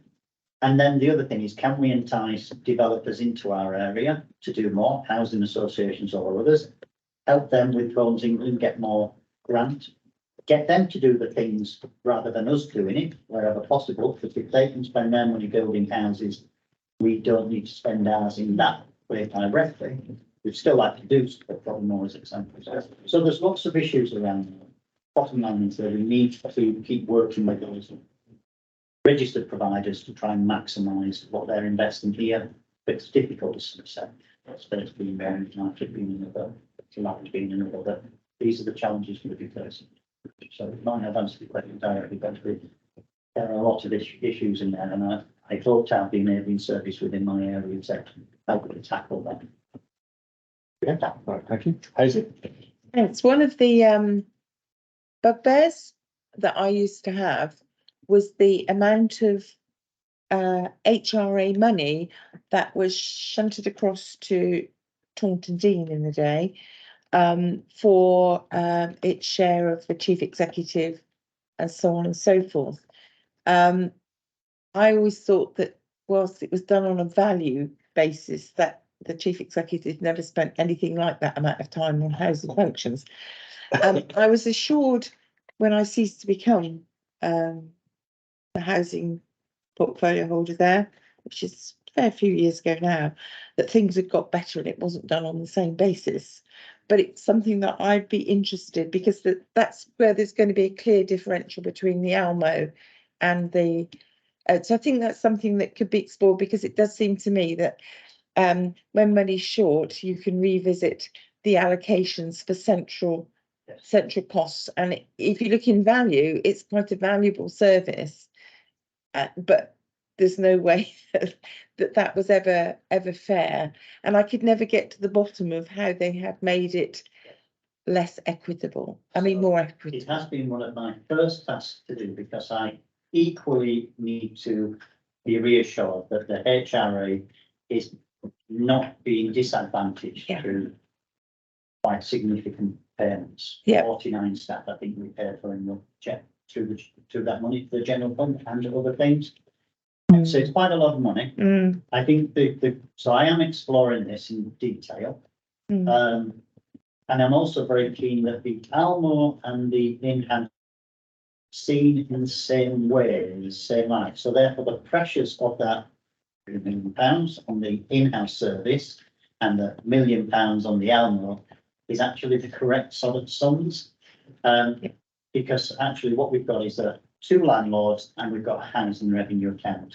And we need to make sure that the housing revenue account takes responsibility for what it needs to cover, and the landlords, what they spend and receive is around the landlord service, and there's no disadvantage there. Yeah, and there is also, just as a follow-on, an issue that people who pay council house rents feel aggrieved that they pay through the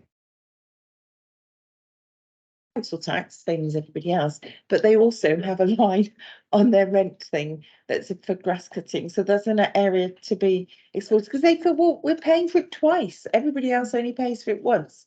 It's more understanding there, sorry. It's more understanding about that being, it needs to be only paid for once. So if there have been arrangements made by general fund to, even if it's cut by the animal or cut by the in-house team, that there's a payment Okay. made for that service, so Yeah, that sort of thing so is that, becoming clearer. It's yeah, it's where we have to make an assessment of whether it's yeah, 6 people or 4 people's jobs, which is. yeah.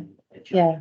Okay, it sounds as though things have sort of moved on from those days, but actually as councillor, it's the sort of thing you get asked and you have to say, well, so it's always good to understand how a system is It will working. not make me popular though, because I will be saying to the general fund, perhaps. Doing the right thing never that makes is us, a little bit. yeah, doing the right thing never makes Yes. popular. Never be afraid of being unpopular. Thank you. I've got Simon Coles and then Dawn Denton. Thank you. Good morning. Just a query is that you indicated that there were 4,000 homes at the Alma. And for reasons that I can't fathom, I've always thought it was a higher number. Might be slightly by few, but not by many. It's broadly it, and they have fewer leaseholders as well, which is surprising. But it's about 40, 60. That's about the proportion. Thank you. That for some reason I thought it figure of 6,000 in my head. That would be the in-house service is around 5,700. I was thinking for the Almo. Yeah. I knew we used to do when Taunton originally had over 12,000. So going 5,700. Thereabouts. So. Pretty sure, and again, you will see data on this that goes along. It's me that's wrong, not you. Yeah. Okay, thank you. Dawn Desmond, please. Hi, Chris. Just a quick question, because we're in Frum North, we're right on the border of Wiltshire. How do we support people outside of the county, or do we just hand them over directly if they're starting to, they need homes, but they're right on the border? How do we support them, or do we? So approaches, so it usually happens through approaches. So do they approach us? So have they approached our Bridgewater office online or whatever? If they've approached us, then we have to assess them. Do we have a duty? Part of that will be local connection as such, because we have to be very careful. And this is one we've got, before we had 4 boundaries within the county, now we've got 1 county. So you can approach any of the offices and say, I'm homeless or at risk of being homeless. And we've got to be very sure that we're dealing with that case in a consistent way. And that's one of the challenges the service has quite soon, that we have a consistent assessment of that customer's need, whether they qualify for support from us, whether we have to give them initial support for a number of weeks whilst we investigate, or whether we refuse their request but offer them advice and send them to where we think they would be supported better. So they approach us and we do an assessment. Around about an hour and a half, those sorts of assessments take through a triaging process, and you've got to get that right, because that's where we've got a lot of inconsistency. And we need to try and find the right balance between being a very warm, generous authority and one which can afford to run a service. That's where our challenges are. Dawn, you had Very quick question on that sort of topic. I've heard that the landlord buying a property, bringing in people from outside the area. Is that a big issue? It is really, yeah, it's an issue. So there's a lot of demand out there. We try and work with partners who we can nominate to and try and find a way of having that relationship in the long term. We have a number of them. But there are private organisations which set up because they can fill the accommodation they get an income in from housing benefit and the additional claim that they the additional monies they can get for the specialist client group, and they can, as long as the client satisfies the housing benefit requirements, our homelessness policy, then they can fill it. And there are examples where we don't keep good relationships with owners and landlords, that they could say, well, we're not going to work with you. We're going to just fill these beds through customers from elsewhere. So we've got to work very hard to try and make sure that we maximise the bed spaces that are available for customers we need to house. That's a challenge, I think. Okay, yes. Very quick one. So are you going to be trying to build in other parts of Somerset now that have no social housing? I'd love to build in other parts of Somerset. How that will be done and what type of housing it will be There are grants out there to help us build for homelessness, and we are already accessing some of those grants. That shouldn't be restricted to where we have a landlord function. So can we build there? They could sit within the housing revenue account. We've got a landlord function which is quite able to hold properties. So I think going forward, we should look at how we can build for more vulnerable customers across the whole of the county where it's appropriate, give us more houses in the places we need it, but use the benefit of what we've got in the council's ownership, which is a landlord function which can maintain and manage properties. So I think that is an opportunity, but we're not talking hundreds or thousands in the short term. We're talking 8 here, 6 here. So we're always going to be a fringe provider for a long time to come rather than a mainstream. I wonder if now we're a unitary council, no longer district council, they might come off the pedestal and start saying that this ransom strip which will help holding up a possible housing site. Yeah. So these are the challenges we face. Not your challenges, our challenge. Sorry, as a town council, we have, since I've been on there 20 odd years, we've had a piece of land. We can't do nothing because we're under this ransom from the district council, the strip of land. Which is a phenomenal amount of money, which is not worth doing anything. I wonder now, hint. Conversations can be had about what the opportunities are. Land is important, so we can build. And then we have to just check it's suitable, it's the right end goal, things like that. So we can have those conversations. Richard Wolford? Quick one. How do you actually go about assessing where this housing is required? You said about wanting to go further. Yeah. So we already have a pipeline. So the in-house service has a pipeline for affordable housing, secure housing. Homes in Safe have a pipeline for affordable housing. The key challenge is there, can we actually afford that pipeline? Then we have got other spaces. So we do reviews on buildings, we do reviews on land, which are in the housing revenue account. We've done some demolition work in various places. That gives us new land to actually use. If we want to go further, we have to have a conversation with the asset managers in the general fund to say what surplus land do you have within the general fund that you would like to be put to a different purpose of building. So that's a conversation which will increase, especially as we get into delivering more buildings for vulnerable customers, which are general fund responsibilities rather than HRA responsibilities. So I think those conversations, the land we hope will come through council land rather than buying.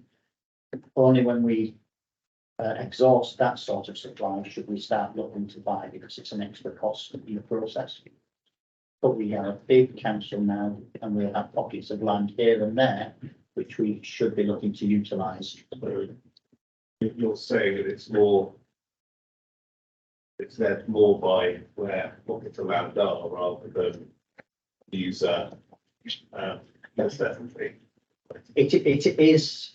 So generally, we have high demand for anything we can build, I suspect, everywhere. So is there a piece of land that we can utilise, and then we look at what precisely should go on that land to meet the need we have. So in some areas it might be 1-bedroom properties and whatever, and another area it might be specialist accommodation. But I think if we find the land, that's a good starting point. I recall that when Somerset Western Tourism was created, there were no council houses in the old West Somerset area and Seaforth Way in my head. Seawood Way, which has been developed successfully, I think, by the council. Ped, did you want to add anything? I wanted to come in there, more of a political viewpoint, but I think that being a unitary council does help us in some ways deal with some of the challenges in housing, or maybe to work across those silos. And Chris alluded to it, but if you take one of my ALMs, their role is for housing and adult services. And I think that there is a synergy or maybe some opportunities there working with adult services to say, where are their challenges? We know that they are under significant budgetary constraints, that their budget is just growing. is there a way that we can use the skill set that we've got within our housing team to perhaps address some of those? That's very, not probably even early days, but it is something that I think that we can look at as a unitary to maybe then help this budget over here by doing some work over here. And maybe that's somewhere where you as Scrutiny can think about maybe where do we go with some of that? Okay. Liz For example, if I may, where coming together of the councils has really helped. There's been a press release that's gone out recently as part of the Glastonbury Town deal was development of a travel site, which is on land that was county council, whereas the Glastonbury Town deal was Mendip District Council. As soon as the structural changes order was published, suddenly we could get it moving. And that would be really interesting to see how that comes together, because that's something that needs to be looked at for the whole county, not just Glastonbury. Thank you. Right, I think I can't see any other questions. Chris, thank you very much for a very comprehensive run through your responsibilities. Pleasure. We will see you many times in the future, I'm sure. Chris, was there anything you wanted to add? No, I don't think so. I've kind of merged items, I think 5 and 6 on your agenda. Yeah. Apologies for doing that. But that's okay. No, you'll see me frequently. Yeah, it's from the, I think it's, well, I hope everybody agrees we've had a pretty comprehensive run through what our responsibilities encompass and given us some starters as to areas we perhaps might need to look at, which leads on to agenda item 7, which is our work programme. Now we had a pre-meeting, Jamie and myself and Chris and Dawn a couple of 3 weeks ago. And we went through some things. I'd like to go around the table. So if there are any topics you particularly want to explore, we can do that. But we looked under the leisure portfolio, the fact, it's just said. You did mention helicopter. Yeah. Helicopter view. The leisure portfolio that we've got different arrangements in different parts of the county. I think to help us understand that, we considered probably an all council briefing rather than just simply constraining it to this committee would be a good place to start. So that will go to an all briefing, as will the Octagon Theatre, because that's quite a significant project that the council is taking on, and I think is of wider interest than just this committee. Although once that briefing is done, then of course we can still drill down into any details we particularly want to follow up. Yeah, because it's closed now, and we presume there's people in there digging and doing whatever. Is it? And if it's not, why is it not still open? I've just a question. That I don't know. I know, but you say it goes to full council. So I can answer that a bit up. So the requirement to get us through the stage 2 tender process, we've been through stage 1, we now go through stage 2, so a much more detailed tender exercise. They have to do some very intrusive surveys into that building, dig significant holes, sections of wall. It would be impossible to keep the theatre running whilst that activity happens. And what we don't want to be doing is backfilling those significant holes at great cost in order to try and get productions underway. And productions are booked so far in advance, it just isn't practical to have theatre open during that period. So second tender responses are due, I think it's end of September. Excuse me, I might be end of August. Sorry, and then it will come back to full council as a completed business case. But I'm asking on behalf of the public there. That's why I was saying that. Why is it closed? Why is it not open? Why is it left moved? This is the problem you have in Europe at the moment. If they don't see these yellow coats working, as far as they're concerned, they make their own minds up. But that's an extra half of that. We'll have to do some comms on it, Andy. Pardon? Do you think there should be some better comms on it?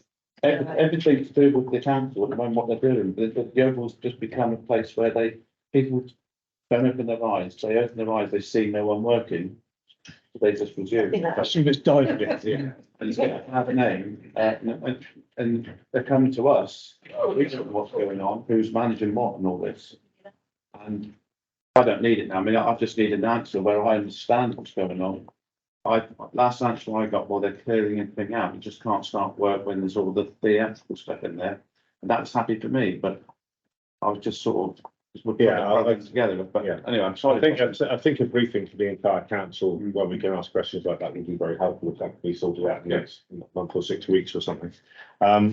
The other thing we were looking at, as I said earlier, is we were trying to get the portfolio of the executive members in on a rotational basis to ask them the various questions. Liz has mentioned, Liz Lation's just mentioned gypsy and transit sites. Again, we thought probably as a starter, we'd be better off with an all council briefing on that, because that's something that touches all four corners of the county. It was brought to my attention that we've got a housing grant for Ukrainians, which may be worthwhile bringing to this committee. And also the fate of Taunton Police Station. At that point, both Dawn and I, who were both former Somerset West and Taunton councillors, suddenly took a deep breath and thought, oh, well, we can't have this too Taunton centric, so we're going to have to sort of make sure that the rest of the county gets a look in. So from that basis, if I could just go around the table and ask if there are any particular topics that you either brought to this meeting or want to investigate a bit further from the things you've heard today that we want to put into to start to formulate into a work programme. Notwithstanding my comments about Somerset West and Taunton, I'll start with Hazel. I can't think of anything at the minute, but I'll let you know when it comes to mind. Okay, thank you. That's the endorsed ledger provision. That's the night. The ledger, okay, yeah. I think at the moment, well, no. No, okay, Andy? I'd like to know more about that CCTV. Because of all the, as I say, all the behind the scenes rumours about what's working, what's not working, and then people are getting funny answers. No one don't seem to be able to get an answer off any answer. So this is not just this week. This is the last 4 or 5 since. Okay, so there's a how things. Okay, that's fine. Yeah. Andy? I'm desperately trying to cut it down to one just for now. I think. Well, I mean, if you have several, I mean, let's not have an essay. But... So if I pick one from each of the main sections, beginning those conversations on what the future model for, and particularly with the non-owned housing. So who's responsible? So east and south, where we don't have homes associations. What are the SLAs? What are the targets? How are we as a council helping tenants in those properties? I'd like to do a lot more on the customer service, so understanding what things like the KPIs are for satisfaction for not just the speed at which they're processed through the program, although that is brilliant. It's how happy are they when they finish. And what can we do to make people happier once they hang up the phone or leave the place? And then libraries, museums and theatres just in general. I think I'd love to know a lot more about, particularly the museums. But that's just completely personal because I'm a complete nerd for history. Yeah, so thanks. I've got a little bit of a list. I think GRT communities is quite a big one, especially for us in the Mendip area. And my passions are libraries and the cuts on the outreach vehicle and all of that stuff. As you know, that was kind of a big thing for me. And the leisure centres have popped up a couple of times, improvement the parking allocation and people scared they're going to have to pay for parking at the leisure centre and that kind of stuff. So that's quite, that pops into my inbox quite a lot. Sports development, that came up on the list. I've had a couple of meetings with the Somerset Activities and Sports Partnership, and there's a few things that they kind of were curious about how we can support them and they can support us. And being a historian and a tour guide and etc., the heritage assets are something that I find quite interesting personally. And of course, coming from a tourism background, how does the tourism fit into our role at the council? Because I know, of course, you've got Somerset Tourism, which is a separate entity. And we do have a couple of threats to our own tourism in Broome. Our information centre has been given a notice on its lease. So just how can we sort all of that stuff out? Street cleaning and the contracting for that. I know that the Broome Town Council is keen to get kind of more information on their contract and if they could take that on in-house. So I know that's quite a big thing. And then lastly, fairs and markets. I know that our Wednesday market is dying.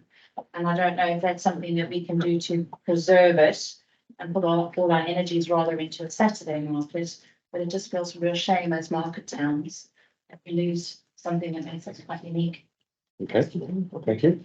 Thank you very much. Claire, did you have anything that you felt you'd like to bring to our attention? I think for me, I think there's going to be a blend of some of these topics of hearing what people want around members' briefings, because I think there's some really good stuff around libraries, and just to show you that it's not about books, and my eyes been opened so much over the past year when dealing with libraries about the community service that they offer. So I think there's some stuff that we can do for the committee, or whether that's for members in general. I was interested around one of the comments around Taunton Police Station, as to actually whether is it a role, maybe this is for Jamie, the role of perhaps the scrutiny board here actually taking it a step further and saying we need to scrutinise perhaps neighbourhood policing. And so it's not just about council services, but about the partners that we interact with. But I'm not sure if that is a role for here. But I know that, for example, if we took transport, we do scrutinise bus services in there. So why should we not scrutinise the police as an example? It's just something to think about. Okay, thank you very much. On that community scrutiny at SWT, the police used to come and report regularly and provide updates, and that was really helpful to know what the issues were in the area. And Chris and I are establishing links with the lead sergeant for the area so that we can have better communication. So I think regular attendance by the police would be good. Richard, as a sub, have you anything that you think that you ought to be talking about? Yeah, I think the strategic planning around affordable housing is vital.